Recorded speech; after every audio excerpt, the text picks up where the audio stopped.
TI Khan में शादी की तकरीब में खुदकुश हमले की सीसीटीवी फुटेज मंजर आम पर आ गई है। बमबार अफगानी निकला। खुदकुश बमबार की शनाख्त 21 साल अब्दुल रहमान के नाम से हुई है। जराये के मुताबिक फुटेज के मुताबिक खुदकुश बमबार सफेद चादर ओढ़े पंडाल में दाखिल होता है। खुदकुश बमबार कबायली रक्स के दौरान पंडाल छोड़कर अकब में एक कमरे की तरफ गया जहां काबिरीन इलाका मौजूद थे। खुदकुश बमबार ने कमरे में दाखिल होते ही खुद को धमाके से उड़ा लिया। टीआई खान में शादी की तकरीब में खुदकुश हमले की सीसीटीवी फुटेज मंजर आम पर आ गई है। बमबार अफगानी निकला। खुदकुश बमबार की शनाख्त 21 साल अब्दुल रहमान के नाम से हुई है। जराये के मुताबिक फुटेज के मुताबिक खुदकुश बमबार सफेद चादर ओढ़े पंडाल में दाखिल होता है।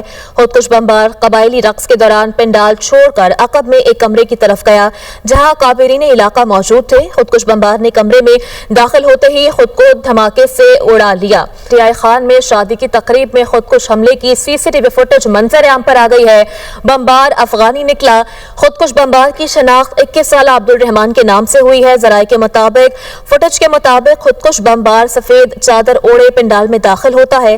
खुदकुश बमबार कबायली रक्स के दौरान पंडाल छोड़कर अकब में एक कमरे की तरफ गया जहां काबिरीन इलाका मौजूद थे। खुदकुश बमबार ने कमरे में दाखिल होते ही खुद को धमाके से उड़ा लिया।